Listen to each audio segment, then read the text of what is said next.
Another lawsuit is filed against a troubled addiction treatment company, and SOAR is seeing success convincing people to move to Eastern Kentucky. I'm Nick Collum, and this is the Mountaintop Daily.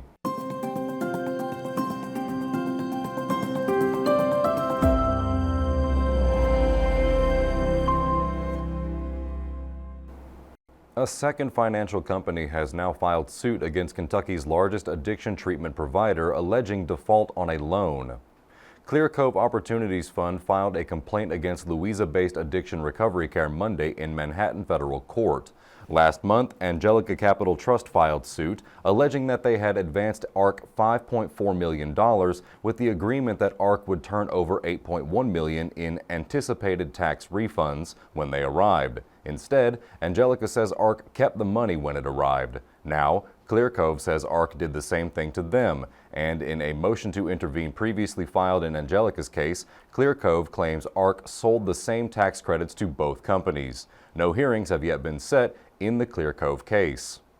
Last month, U.S. District Judge George Daniels ordered ARC to place $4.7 million into a frozen bank account, leaving the company $1 million to pay necessary expenses until an expected sale of the company on February 4th. Since that time, there have been no announcements that the company has been sold.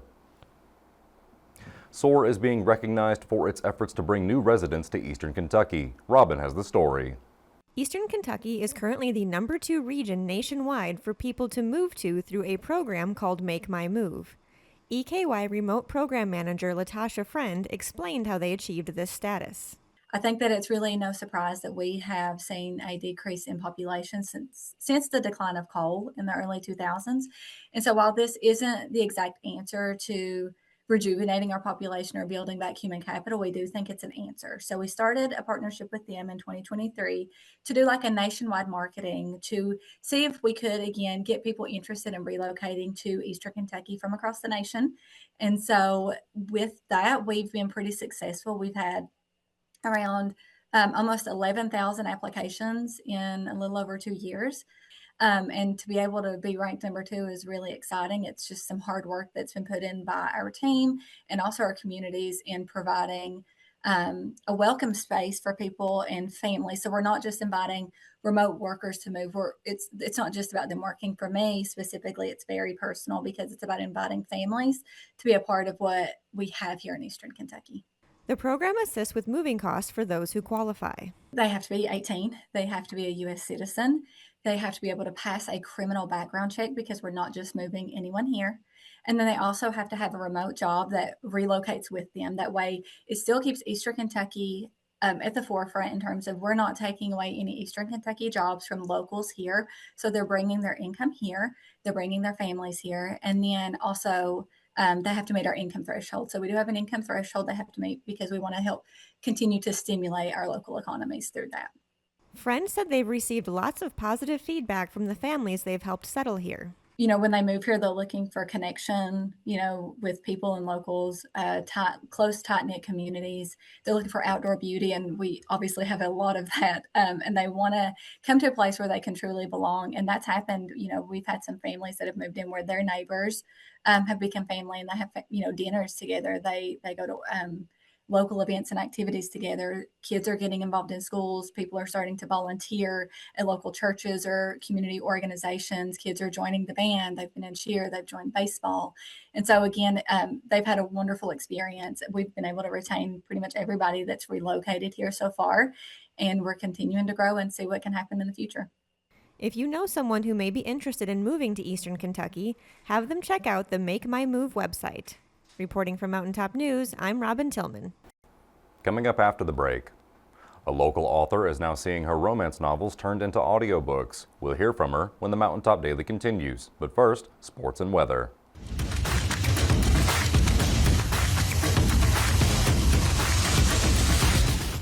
How's it going, sports fans? Cody the Professor Davis here with your Mountaintop Sports Recap, and let's just jump into it. We start in Lexington, where Kentucky softball freshman Haley Nutter is already making history. The Texas native was named the SEC Freshman of the Week after an incredible opening weekend in the Circle and her first career start. Nutter threw a 7-inning no-hitter, striking out 14 batters, the most by a Kentucky pitcher in a single game since 2023. I mean, that is impressive. For the weekend, Nutter went 2-0, struck out 22 batters, and did not issue a single walk. Not a single one. Now to South Carolina, where the University of Pikeville men's basketball team rallied in the second half to knock off Columbia 89-80. Down 5 late, the Bears caught fire from beyond the arc and made something out of nothing. UPike improves 20-3 in the season and 13-1 in conference play. And let me tell you, it is a good time to be a Bear. UPike stays on the road Wednesday night at Bluefield University. And a quick note for Morehead State fans, Senior Night is coming up Thursday in Johnson Arena featuring Greek Night festivities and plenty of fan giveaways. So be there and be loud. That's your Mountaintop Sports Recap. I'm Cody the Professor Davis, and as always, thanks for watching.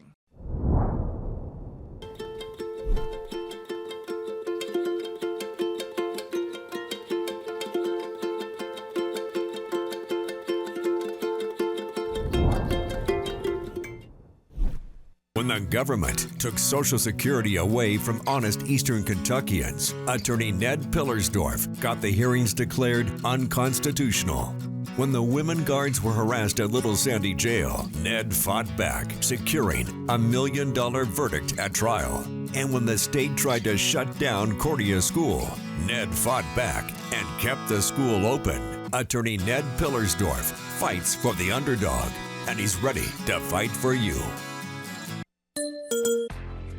February, it's all about connection, and let's be honest, some connections just aren't it. And at Appalachian Wireless, real connection, well, it actually matters. Plus, right now, there are plenty of ways to save with great promotions and programs that help you get more for less. So why settle? Stop by an Appalachian Wireless retail location or visit us at AppalachianWireless.com today and see what a real connection feels like. Because we are you, we are Appalachian Wireless.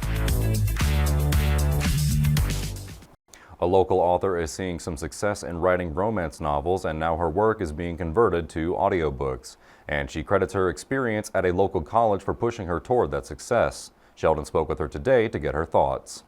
Big Sandy Community and Technical College graduate Katie B. Wright has made it big as an author of romance novels and gives a lot of credit to the school for guiding the creative inspiration for her breakthrough. Now she's seeing her words come to the audiobook stage. My husband actually asked if I had ever thought about writing my own book, and I was like, no, there's no way. Like, that's just not something I'd ever be good at. I don't know if I would ever be capable of doing something like that. And that kind of planted the seed, I guess you could say. I have published 2 different romance books. My most recent is Cloudless, and that is a college hockey romance. And that led to 8,000 readers, 3 million page reads through Kindle Unlimited, over 1,000 reviews. And then that's what led me to the audiobook deal. And I'm so excited to hear people's voices bring my characters to life and actually get to hear the dialogue the way that I envisioned it. And I think that is going to be such an amazing thing to experience. Wright graduated from Big Sandy with an Associate of Arts degree in 2016. She said her passion for the arts and eventual work as a writer could be linked back to her time there. I needed to stay home and, go to Big Sandy and have that as my stepping stone. My love for art came from Big Sandy, and I would not have found my love for art without Big Sandy. After I got into those classes and I was, experiencing it and really diving into art and being exposed to different types of art, I discovered that I loved it.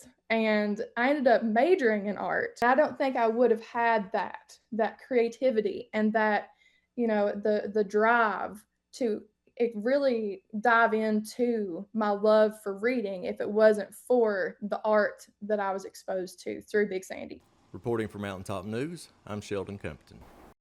That will do it for this edition of the Mountaintop Daily. Be sure to check us out at 6 p.m. every weekday on Mountaintop TV, the Mountaintop TV app, and the Mountaintop News Facebook page. With your Mountaintop Daily, I'm Nick Collum for Mountaintop News.